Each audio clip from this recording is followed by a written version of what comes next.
transformar uma empresa em franquia é muito bom, porque você acaba expandindo muito mais rápido do que com unidades próprias. Por incrível que pareça, não existe nenhuma clínica de emagrecimento estética no nosso formato, lá nos Estados Unidos, e com tantas unidades. Eu, como franqueador, eu me posiciono como um pai de todos os franqueados. Eu não faço absolutamente nada que possa gerar risco à saúde do cliente.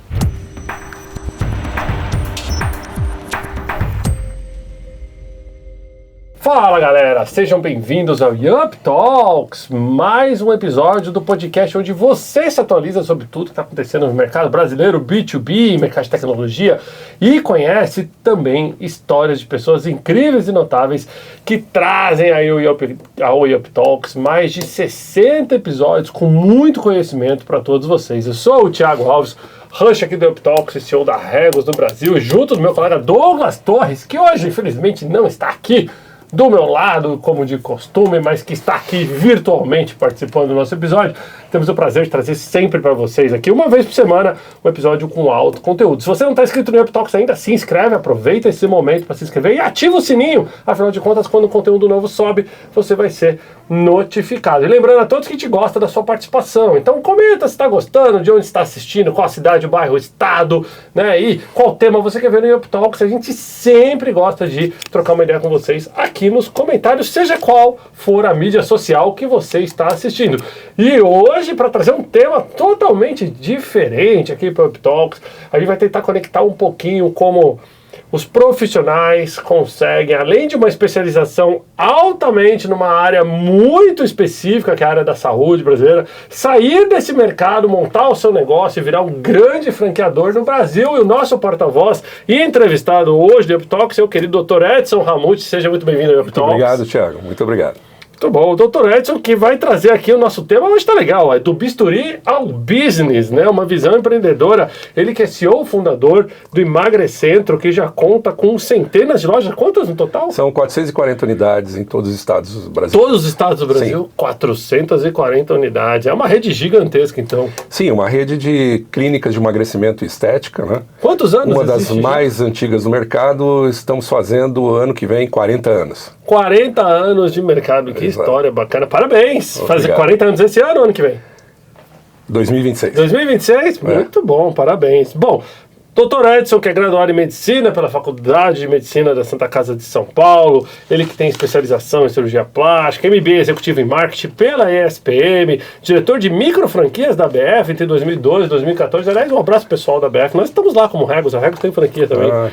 E ele que, né, durante toda essa sua carreira aí, fala bastante, não só da questão de vida saudável, como combater a obesidade, trazendo aí dicas importantíssimas de emagrecimento saudável, traz também essa visão de empreendedorismo, expansão de franquias no Brasil e fora também, e essa gestão de micro franquias. Se você não segue ainda o Dr. Edson, ele está lá no Instagram com @dr.edsonramucci, né? E você encontra o Dr. Edson lá. Seja muito bem-vindo então ao Yup Talks formalmente agora. Como é que nasceu a ideia de montar o Emagrecentro? Em que momento esse negócio escalou para virar essa gigante das franquias? Bom, em 1986, ou seja, quase 40 anos atrás, eu montei a minha primeira clínica. Eu fazia residência de cirurgia plástica, né, como você falou, eu fiz cirurgia plástica e eu queria operar as pessoas, fazer plástica nas pessoas. Só que para você ter um resultado melhor na cirurgia, o paciente tem que estar com peso próximo do ideal. Então, na época, eu comecei a estudar sobre o assunto, né, sobre emagrecimento, e comecei a tratar os pacientes para emagrecerem antes de fazerem a cirurgia plástica.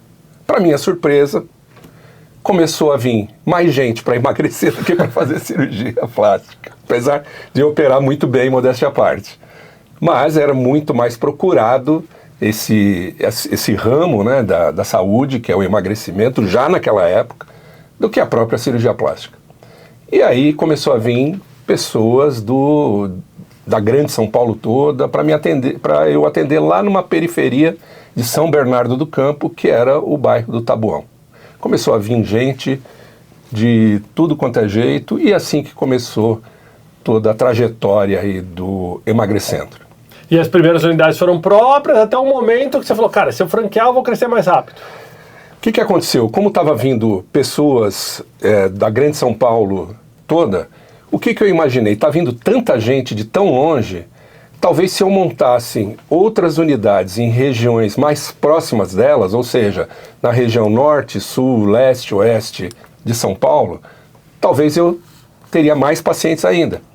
E foi o que eu fiz e começou realmente a lotar todas as minhas clínicas em todas as regiões. O meu raciocínio estava certo, muita gente não vinha porque era distante.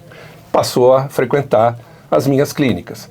Só que eu era um médico para atender tudo, seria impossível. Então eu comecei a chamar colegas médicos para serem sócios operadores dessa unidade. E isso nada é mais do que um precursor de uma franquia. Então tudo começou assim em 1986. Em 1994, já com algumas unidades, eu resolvi transformar em franquia. Me filiei à ABF, Associação Brasileira de Franchising, e aí começou a trajetória aí sim, oficialmente, como franquia. Legal. O mercado brasileiro, para quem não sabe, é um mercado regulado de franquias, né? Toda empresa, para ser franqueadora, ela tem que seguir todas as regras, não só da ABF, como da legislação que regula, né, o mercado de franquias no Brasil. Há quem diga que é um mercado até mais difícil para quem quer se tornar franqueador, porque você tem que escrever tudo que você faz, documentar, transformar em processos, treinar as novas empresas, etc. E tal, que muitas vezes no seu próprio negócio, muitas vezes você nem para fazer tudo aquilo, mas dizem que as empresas, quando vão para o modelo de franqueadora, elas se estruturam tão bem que aquilo traz um benefício muito grande para o negócio, que a chance de errar é muito pequena. Você concorda com essa afirmação? Olha, eu concordo que para você franquear, você tem que seguir a lei de franquia. Então tem várias regras que você tem que seguir. E se você seguir, vai ser bom para seu franqueado e para você mesmo. E isso cria uma sinergia, porque transformar uma empresa em franquia é muito bom, porque você acaba expandindo muito mais rápido do que com unidades próprias. E o principal investimento do franqueado lá atrás era montar a unidade, não necessariamente requeria muita coisa, assim, tipo, ele tinha que ter não sei, tô chutando aqui, tá? Um equipamento que era muito caro, ou um ultrassom que era muito caro e que inviabilizava, ou era um investimento que você conseguiu trazer algo assim que era fácil para o cara montar? Não, sempre a minha filosofia é de simplificar o negócio. Lógico, a gente vai evoluindo com o tempo, o mundo vai se transformando, tanto é que hoje a minha rede, a minha clínica é uma das mais acessíveis para se montar, para entrar nesse negócio de clínicas de emagrecimento e estética. E o perfil do franqueado é médico? São colegas médicos? Não. No início eram colegas médicos. A partir do momento que se transformou em franquia, aí sim passou a ser qualquer pessoa pode ser um franqueado. Ele não precisa ser da área de saúde, inclusive. E aí ele vai contratar profissionais de saúde na região dele para operar, né? Exatamente. A gente vai dar todo o treinamento, todo o suporte, toda a orientação. Vocês já pararam para fazer a conta nesses 40 anos? Quantas pessoas vocês já ajudaram a emagrecer? Acredito. Foram mais de 5 milhões de pessoas. 5 milhões de pessoas. Mais de 5 milhões. Caramba. O impacto que isso traz na sociedade brasileira, né? Na saúde pública. E na saúde também, né? Porque todo mundo sabe, hoje em dia a obesidade é uma epidemia mundial e a obesidade traz muitos malefícios à saúde, né? Então, desde a parte de cardiológica, problemas cardíacos, problemas osteoarticulares, até câncer, a obesidade traz. Então, se você mantém o seu peso, sua saúde vai ser muito melhor. E teve algum momento dessa trajetória toda assim que você pensou, cara, tá na hora de eu vender, eu desistir, não tá dando certo esse negócio? Que você chegou a duvidar desse movimento?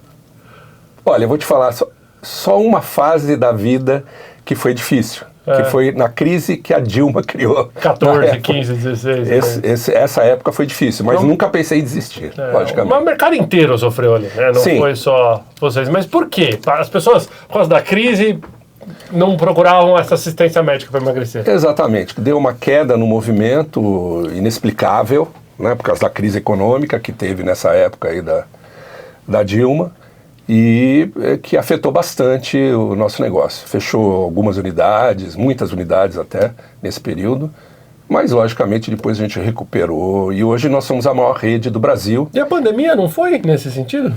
Não, por incrível que pareça, Interessante. não prejudicou a gente. Ficou tipo... Caiu o movimento, provavelmente, mas... E teve um período que ficou fechada as clínicas, mas aí rapidamente, só para você ter uma ideia, em uma semana a gente criou o Emagreça em Casa. Para a pessoa não ir até a clínica, no máximo a gente fazia um drive-thru, onde elas passavam, pegavam os produtos, suplementos e iam embora sem precisar ficar na clínica. Ou mandava direto na casa das pessoas. Isso fez com que na época da pandemia a gente não caísse o movimento. Bom, não tem como fazer esse podcast, apesar da gente querer focar muito na questão do negócio, do empreendedorismo e tudo mais, sem trazer em pauta essa avalanche de canetas emagrecedoras que a gente está vendo no mercado, que eu particularmente acredito que muita coisa está sendo tomada sem receita, sem indicação médica e está criando talvez até mais um malefício do que um benefício como um todo. Como é que vocês combatem lá no Emagrecento para que a pessoa não vá pelo caminho mais fácil e sem assistência devida médica? Bom, a nossa rede tem a Tirzepatida, é um medicamento importante para o tratamento hoje em dia, né? Ele ajuda bastante os pacientes, mas lógico, é uma medicação que tem que ter controle médico, tem que ter prescrição, tem que ter um controle semanal de como o paciente está. Então, logicamente, a gente faz da forma melhor possível, mais correta possível, para não trazer malefício para os clientes. A gente quer que ele melhore da saúde, né? Mas muitos lugares não fazem isso, né? Então, a gente sabe que tem canetas falsificadas, que tem produtos contrabandeados do Paraguai. Então, assim, que não se sabe o que tem dentro. Então, existe sim, só que assim, existe um risco para essas pessoas que consomem esse tipo de produto, né? Elas têm que ficar, vamos dizer assim, espertas com relação a isso para não trazer malefício para a saúde dela. Procurar fornecedores, empresas qualificadas no mercado e não cabeleireira que oferece um frasco de Tirzepatida, por exemplo. Eu não sei aonde que eu vi de uma empresa que vendia essas canetas delivery. Então você pedia no WhatsApp e o cara mandava entregar. Cara, assim, você fala, cara, mas se é uma receita, se é uma indicação, não, quero tantas canetas. E ela vendia, e aí logo na sequência você recebia como usar o plano de emagrecimento pelo WhatsApp. Era o cúmulo da ilegalidade, tudo junto. Isso é um crime contra a saúde pública. Isso é um crime contra a saúde pública. Acho que muitas vezes as pessoas não entendem o risco que é se automedicar ou mesmo tomar uma medicação sem acompanhamento devido médico. Sim, porque a Tirzepatida tem vários efeitos colaterais que podem acontecer. Alguns são graves. Por exemplo, a pancreatite, que pode acontecer... levar a óbito.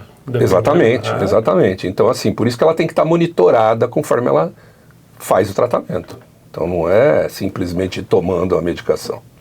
E isso lá dentro do Emagrecente, vocês têm uma área que provavelmente fica monitorando esses novos medicamentos globais, trabalhando próximos aos laboratórios, até para você saber como prescrever na rede. Como eu te falei, apesar da gente ter eu costumo dizer que é assim, apesar da gente ser uma empresa antiga, com 40 anos, a gente é uma empresa nova, porque a gente se atualiza anualmente. Então a gente nunca está parado no mercado. A gente está sempre evoluindo. Então, logicamente, quando aparecem produtos que sejam bons para a população, é lógico que a gente vai oferecer também. Imagino. E dentro da gestão, então hoje com 440 lojas, 40 anos de mercado, você já chegou a testar outros mercados além do Brasil? Nós temos unidades em Orlando, nos Estados Unidos, e no Paraguai, em Assunção. Legal. E como vai comparado com aqui? Assim, é um mercado... Porque eu acredito que Estados Unidos, o tema de obesidade, é um mercado forte. No Brasil, 65% da população está acima do peso. Estados Unidos é 75% da população. E, por incrível que pareça, não existe nenhuma clínica de emagrecimento estética no nosso formato, lá nos Estados Unidos, e com tantas unidades, né, como tem aqui no Brasil. Então, a gente acredita que tem um mercado muito grande lá nos Estados Unidos. Algum motivo específico de por que Orlando, sim? Porque tem muito brasileiro? Não. Logicamente, a gente sempre... o primeiro passo é estar próximo dos brasileiros fora do Brasil. O nome é o mesmo lá fora? Sim, é o mesmo. Emagrecentro. E aí acaba atraindo. Porque Orlando tem, se eu não me engano, acho que são 200 mil brasileiros vivendo lá, ou 300 mil. Assim. Acho que até mais. Acho que até mais, sim. Acho que só perde para Boston, se eu não me engano. Ou é Orlando ou Boston, uma das principais cidades, assim. É isso mesmo. Então, em Assunção, no Paraguai, né? Que logicamente é mais voltado à população de lá. E isso, há quanto tempo tem esses países? Olha, no Paraguai tem um pouco mais de 1 ano. E em Orlando tem mais ou menos 4 meses. 4 meses, então é pouco. Então agora que vocês estão pincelando outros mercados, assim. Sim. Que provavelmente é um mercado forte também, né? Tipo, sim. Para você levar. E uma marca mundial, ela também traz, né, vantagens aí em termos de negócio muito fortes, né? Sem dúvida. Para a marca no Brasil. Hoje a empresa é capital fechado. Sim. Capital fechado. Já bateu alguma vez a tentação de levar para a bolsa? Não. Não? Não, até hoje não. Também não entendo muito do assunto de bolsa, essas coisas. Então... teve um movimento ali no final dos anos 18, 19, onde o mercado de capital venture estava muito forte e muitas grandes franqueadoras resolveram levar o seu negócio para a bolsa pensando no seguinte, vou transformar um negócio num negócio público. Algumas abriram, outras abriram e fecharam, algumas viram que o mercado o escrutínio público muitas vezes não entende o mercado de franquia. Ele entende grandes franqueadoras, não grandes, gigantes franqueadoras, como Burger King, McDonald's, etc, etc. Sim. Mas muitas vezes ele não entende. Eu passo esse problema para mim na Regus. Eu sou uma empresa listada na Bolsa de Londres, não é no Brasil. E a gente tem franquia em quase todos os países, mas em vários países onde a franquia é regulada, você tem que reportar números meio que separados do que você reporta lá fora. Então você acaba tendo que adequar muitas vezes no mercado. Não é o caso do Brasil, mas é o caso de outros mercados onde você adequa o business à lei local de franquia. E isso muitas vezes cria pra gente uma dificuldade grande onde a gente fala, quer saber, era melhor se não fosse público, porque não precisaria estar reportando e fazendo tudo isso aqui, entendeu? Então, não é muito comum, o mercado imobiliário, até pelo volume do investimento, a gente está falando de 5, 10 milhões de reais, não é... Para qualquer um. Franquia, que eu brinco assim com o pessoal, gente, não é a franquia do FGTS, né? É um cara que saiu, pegou o FGTS dele e resolveu empreender. Então, a gente está falando, geralmente, eu falo com grandes fundos imobiliários, tal, grandes proprietários, tal, e ele que tem esse tipo de cash de imóvel, né, para fazer a franquia. Só para você ter uma ideia, a nossa franquia custa R$150 mil. Montagem, com todos os equipamentos, tudo. Então fica muito mais acessível. Por que você chama de micro franquia? Um investimento. Que pelo baixo, valor mesmo. Pelo valor do investimento. A diferença de micro franquia para uma franquia tradicional é só o valor do investimento mesmo. Até R$150 mil é considerado micro franquia. Acima disso, não é micro franquia. Mas em matéria de lei de franquia, de obrigações com relação aos franqueados, é tudo igual. Não faz diferença nenhuma. Aliás, não é porque é micro franquia que também tem um micro faturamento. Né? A gente tem unidades que faturam aí R$700 mil por mês. Caramba! Então, assim, não quer dizer que só porque é chamado uma micro franquia que o faturamento é micro. Não, é faturamento de grandes franquias e com lucratividade muito boa, por sinal. Você já me explicou o perfil do teu franqueado, mas quando você está selecionando lá o franqueado, você quer quem, assim? Você quer o cara barriga de balcão que vai estar lá tocando o negócio? Você quer o cara que é multi-investidor, multi-franqueado, o cara já tem uma academia, um café, como é que é? Bom, o ideal é um franqueado que cuide realmente da unidade dele. Esse é o perfil ideal. Não que a gente não tenha franqueados que têm multi-unidades. Então, no Rio de Janeiro, a gente tem um franqueado que tem 15 unidades. Temos um outro que tem várias unidades aí no interior de São Paulo, Minas, que tem 8 unidades. Porque isso traz sinergia para a operação dele, né? Sim. Mas a gente gosta sempre que o franqueado comece com a unidade própria, e a primeira unidade, e cuidando dela, pessoalmente. Para ele até ter o know-how, para ele expandir depois. E a maior dificuldade do franqueado, o que é? Mão de obra, profissional? Buscar gente boa no mercado? Olha, o nosso negócio é o processo... A maior dificuldade que às vezes o franqueado tem é o processo comercial. A venda. Não é o atendimento, não é seguir os protocolos. É a parte comercial, entre a captação do lead... desenvolver o mercado. E também depois ele tem que ligar para esse lead, fazer um agendamento, para depois ele comparecer, confirmar o comparecimento, para depois sim ele fazer uma venda. Então esse processo comercial às vezes ele tem lá uma funcionária que não é tão boa e quebra esse processo comercial. Aí, essa é a maior dificuldade. E como franqueador, assim, o que é mais importante para você em termos de gestão dos franqueados, assim, ouvi-los a cada X meses, entender quais são as dificuldades da rede para adequar, ou muitas vezes impor o seu padrão, impor o seu processo, que a gente sabe que todo mundo quando vai para franquia tem o sonho de, estou comprando a minha liberdade, vou ser meu próprio chefe, né, vou ter meu próprio negócio.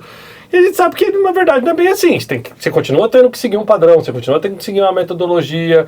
E que ter o seu negócio, ser seu próprio chefe, não é tão fácil quanto a gente imaginou que era na teoria, né?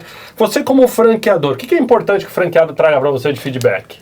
Então, eu, como franqueador, eu me posiciono como um pai de todos os franqueados. Pô, mas é muito filho, pra você ouvir. Exatamente. Mas o que acontece? O pai, ele elogia quando precisa e dá bronca quando precisa, quando algum filho faz alguma coisa errada. Então eu tenho esse perfil, né? Eu tenho 4 filhas, então eu tenho um perfil assim já. Então, e eu gosto desse tipo de perfil. Então eu mantenho contato diário com todos, porque eu tenho um grupo de WhatsApp, o qual eu participo, onde estão todos os franqueados. Então o nosso contato é diário, se eles têm qualquer dúvida, eu vou esclarecendo. Logicamente tem uma equipe também para esclarecer, não só eu. Mas é isso, há uma proximidade muito grande entre eu e os franqueados. Você faz convenção de franqueados? Sim, convenção, fizemos as 2 últimas num cruzeiro. Que legal! No navio. Bom, mas vocês foram trabalhar no cruzeiro? Não é possível. Essa convenção aí tá me cheirando. Convenção de emagrecimento num cruzeiro, com certeza o cardápio não era diet. Não, mas a gente aprendeu, porque assim, na primeira que a gente fez, a gente já tem várias convenções, né? No cruzeiro foi as 2 últimas só. Mas assim, na primeira a gente fez das 9 da manhã às 7 da noite. Na segunda a gente já aprendeu que o pessoal quer curtir também. Então já dá 1 às 5. Aí ficou legal. Eu fui uma vez pra uma convenção, 2 vezes. Uma convenção em Las Vegas e a outra na Disney, da empresa que eu trabalhava anteriormente, a Regus. Na época minha ex-mulher não ficou feliz. Como assim convenção em Las Vegas? Pior que convenção em Las Vegas. Rapaz, sabe como é que é? Mas não, eu entendo, brincadeiras. Lá a IFA, que vamos dizer, a ABF americana, né? Eles sempre fazem a convenção lá em Las Vegas. A convenção Las Vegas é um monstro. É verdade. Eu fui uma vez na convenção da IFA. Nossa, verdade, agora que você está falando, acho que foi no final dos anos 2000, uma coisa assim. Eu trabalhei muitos anos na Johnson e a gente tinha esse perfil também de ter algumas coisas franqueadas ali. Então era importante essa presença. Eu sempre fui representando a América Latina. Era gigante esse tipo de convenção. Sim. Milhares e milhares, mais de acho que 4.000 pessoas, por aí. Nossa, eu lembro que eu brincava que se pegava qualquer convenção no Brasil aqui, multiplicava por 10, assim, era uma convenção simples lá. Orlando é muito forte também, né, como mercado de convenções, hoje em dia está bem posicionado. Crescendo. E os tradicionais, né? E São Paulo dizem que está ganhando muita força agora, né? Inclusive esse final de semana que está tendo de convenção aí por conta até da própria Fórmula 1, né? O pessoal já está unindo as 2 coisas. Trabalho com lazer aí, a cidade está lotada por conta disso. Olha só. E, doutor Edson, como é que você falou que tem 4 filhas? Sim. Como é que é? Você já começou, elas estão também no negócio, estão entrando junto contigo? Você falou, não vem mexer com isso aqui que é bucha, vamos fazer outra coisa. O que elas estão fazendo? Por incrível que pareça, eu deixei elas fazerem o que elas queriam de faculdade. E uma escolheu fazer medicina. Outra escolheu fazer advocacia no Brasil e nos Estados Unidos. E outra escolheu fazer business e marketing. E todas trabalham comigo. Cada uma na sua área. Que bom, é bom que você está coberto. Do lado legal, administrativo, marketing, jurídico. Todas as áreas. E a parte médica, né? É verdade. E aí, isso é bom, né? Acho que até para você ali como pai, ver que elas estão desenvolvendo uma carreira, por mais que não é uma empresa familiar, que ainda não, né? Já está num tamanho onde não é uma corporação quase, né? Mas para você deve ser muito orgulhoso ali de ver essa sem dúvida, muito orgulho. E o que você pensa de legado, doutor Edson? Assim, se hoje você falasse assim, vou morar no campo e daqui 10 anos você ia ler um jornal, ninguém vai ler jornal daqui 10 anos da gente, no iPad, vai. sobre a história, a trajetória do Dr. Edson. O que você esperaria ler na notícia? Nem pensei nisso, porque eu não penso em parar. É? Eu gosto do que 40 eu faço. anos à frente. Eu gosto de fazer. Eu gosto do meu trabalho, né? Então, para mim, não é um trabalho. Para mim é divertido. É minha vida, é divertido. Eu gosto. Então, do meu dia a dia. Quais os hobbies? O que você faz quando você não está cuidando aqui do Emagrecentro? O que você... Eu gosto de aula de canto. De canto? Que legal. Eu faço aula de canto. Há muitos anos você faz? Alguns anos, sim. Uhum. Eu gosto de jogar tênis, né? E basicamente esses são os hobbies principais. É. Muito bom, muito bom. Interessante. Eu acho que nunca tivemos um convidado aqui no Uptalk com aula de canto. Entendeu? Não vou pedir para você dar uma palhinha do canto, a não ser que você queira, mas, né? Não. Vai que, né? Nunca sabe se o convidado quer, não quer fazer. Porque vai que a moda pega, que cada vez vem um com hobby diferente, daqui a pouco vem um, meu hobby é atirar no final de semana. Então eu vou trazer aqui todos os hobbies para o nosso Uptalks. Doutor, olhando para o futuro, assim, olhando para o mercado de franquias como um todo, não só o seu mercado, você acha que o Brasil continua sendo o paraíso para franquias, que todo mundo fala que é? Bom, primeiro, não sei se você sabe, mas o Brasil é o terceiro maior mercado de franquias do mundo, Caramba, né? Terceiro? É o terceiro. Estados Unidos, provavelmente? Estados Unidos e Alemanha, se não me falha a memória. E terceiro é o Brasil. Então, assim, e mesmo assim, existe um mercado... porque a franquia é uma forma muito legal de crescimento das empresas, né? É uma forma que você não precisa de tanto capital, você precisa de pouco capital. O dono de uma unidade, nada melhor do que um próprio dono para cuidar da sua unidade. Então, a lucratividade de uma unidade franqueada é muito maior se eu tivesse uma unidade própria. Por quê? Tem o dono ali tomando conta. Então, é muito positivo para qualquer tipo de negócio, não só para o meu, a franquia, né? Então, eu sou um fã de franquia, como você falou aí, fui diretor da BF um período, né? Então conheço bastante do mercado de franquia, participei de muitas feiras de franquias internacionais, e então eu sou um fã de franquia. Eu gosto de falar, apesar de não ser o meu mercado, tá? Tô falando aqui de azarão. Nem sei se todo mundo da nossa audiência vai entender essa referência, mas estou falando aqui de bobo, porque assim, eu acho que a franquia, ela democratiza a economia. Vou te explicar o meu conceito. Se o seu negócio fosse só seu, você vai crescendo, tudo bem, vai enchendo o teu bolso, você tem o teu risco também, todo mundo tem um funcionário, e aí você trabalha nesse império, digamos assim. A franquia, você movimenta a economia, você cria vários donos de negócio, e cada um vai ganhar a sua parte, você ainda ganha seu FII em cima, mas é um FII, né, uma taxa muito mais limpa, com menos risco, lógico, que te proporciona crescer, mas você tem o risco da marca mesmo assim, porque se um franqueado seu amanhã faz uma bobeira... Sim. Até você explicar que é um franqueado, não adianta, é emagrecendo, você tem que escolher. Eu sou corresponsável. Toda bobeira que o franqueado fizer, eu sou corresponsável. Então já... Mas felizmente a gente toma bastante cuidado com relação aos tratamentos para não gerar risco à saúde. Isso que eu não faço absolutamente nada que possa gerar risco à saúde do cliente. Não, e eu vou até dar um exemplo.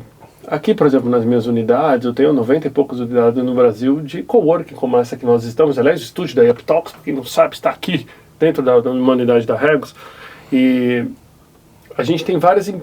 O serviço de limpeza das unidades, durante muito tempo, eram empresas nacionais. Então, tinha um contrato assinado em São Paulo, que sentava aqui o presidente da empresa para conversar comigo, o diretor, todo mundo. Só que lá na ponta, quem estava prestando o serviço eram colaboradores dessa grande empresa, ou dessas grandes empresas, e muitas vezes remoto. Muitas vezes o cara lá em Fortaleza, precisando de serviço, Porto Alegre, etc e tal. E a gente percebia que nas grandes praças o serviço tinha uma qualidade legal. E quando saía das grandes praças não era legal. E aí até um dia que bateu na minha porta, o pessoal vou até referenciar aqui, da Límpidos, olha, o Sodré, Fernando Sodré, que aliás está também, né, ele que tem a Franchise for You, não sei se já ouviu falar, uma feira de franchise, de micro franquia também. Sim, sei, conheço. Ele, aliás, um abraço pro Fernando. E o Fernando falou, Thiago, cara, você tem que trabalhar com limpeza franqueada, porque aí cada unidade é um pequeno negócio que tem um dono, que o cara tá ali com a barriga no balcão. Eu falava, não, imagina, Fernando, tem um risco, eu não quero administrar, porque é muita empresa, muito fornecedor. Ele falou, não, mas, cara, testa.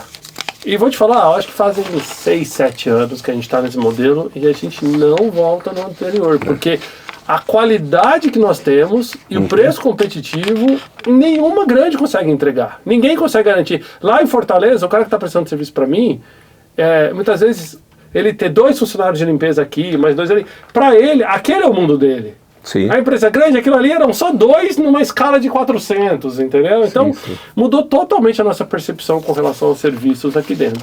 Que legal. Franquia é isso aí. Muito bom.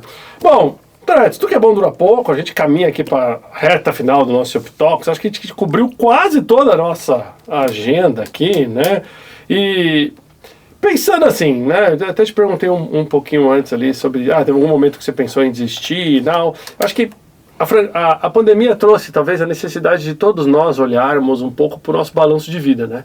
Para o equilíbrio, saúde mental, equilíbrio profissional, etc e tal.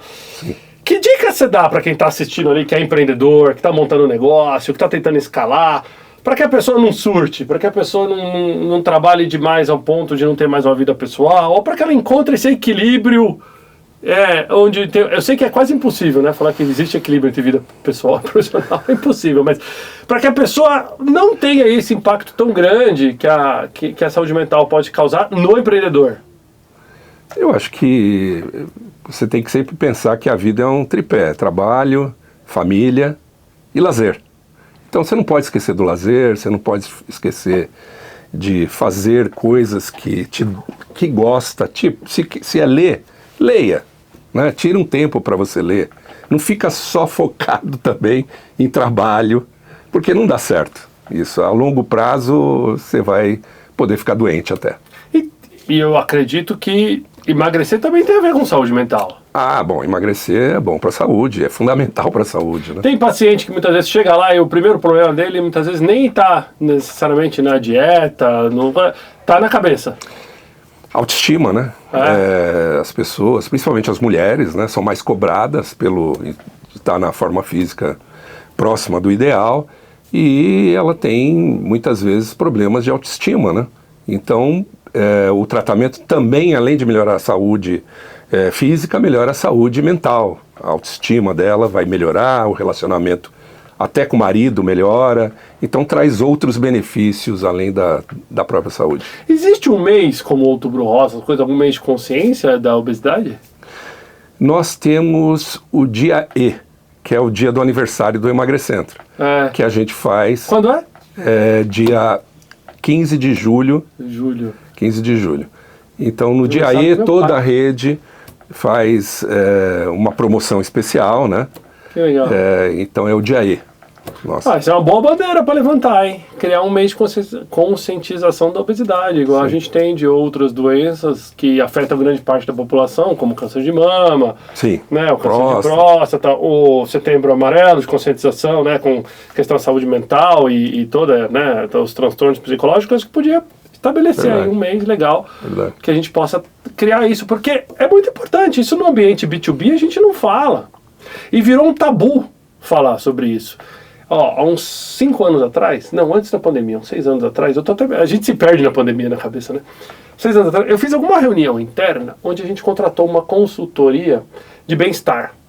E aí essa consultoria veio apresentar para todos os nossos colaboradores e para falar sobre todo o escopo dela de bem-estar. Então envolvia a suporte com terapeuta, e tinha um termo que o cara usou lá e falou o seguinte, inclusive se alguém aí estiver obeso, nós temos aqui não lembro direito se era um nutrólogo ou um nutricionista que pode ajudar e tal. Cara, mas isso foi uma bomba relógio aqui dentro, no que ele soltou esse termo. É mesmo? Todo mundo queria. Não, queria, mas ao contrário, o termo foi ofensivo, as pessoas começaram a me mandar e-mail, falando, eu não gostei de ser chamado de obeso. Eu falei, mas ninguém se referiu diretamente a você. Não, mas veja bem, eu falei, gente, talvez é porque é um tabu, porque a gente não fala. É verdade. É igual você falar de, por exemplo, de período menstrual, você falar de menopausa, nas empresas não se fala sobre isso, é tabu. Entendeu? Sim.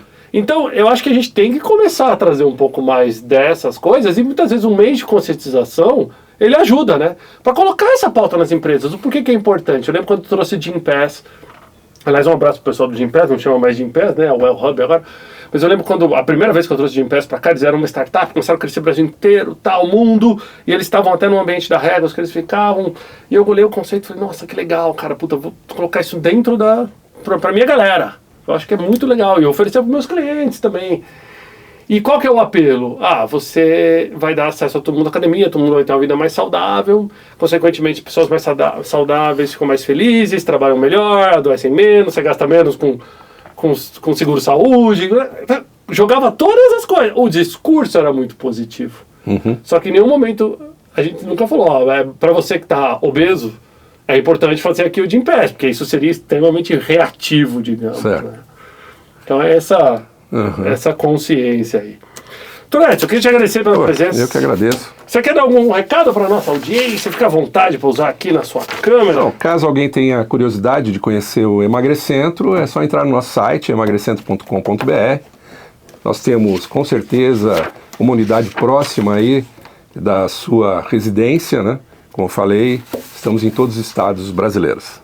Muito bom. Então o pessoal vai jogar aqui no GC, do UpTops, aqui o site do Emagrecentro. Lembrando para vocês, quem não segue no Dr. Edson, entra lá no Instagram, @doutor.edsonramute, Ramute com TH no final aí, para acompanhar o doutor. Vou deixar aqui para você nosso troféu de participação do UpTops. Valeu. E o meu livro aqui de presente para você, que eu vou fotografar aqui no meio do caminho. E para você que está do lado aí, não acabou a sua participação, não esquece de deixar esse like. Gostou? Comenta aí, né? Afinal de contas, é um tema bom, um tema diferente. Vamos comentar um pouquinho. Tá pensando em investir em franquias, micro franquias? Tá pensando em conhecer um pouquinho mais esse mercado? Quer saber? Comenta aí que a gente vai interagir com vocês. E não esquece de seguir o UpTalks, seja lá qual for a plataforma que você está nos ouvindo. Nós estamos no Spotify, no YouTube, no TikTok, no Instagram, no LinkedIn. Ou seja, dá para você conectar com o UpTalks de todas as formas. Esquece de seguir, ativar o sininho, para que quando todos os episódios vão ao ar, você possa ser notificado. Muito bom, doutor Edson. Muito obrigado. Até mais. Para você que está do lado aí, muito obrigado pela participação. Até o próximo episódio.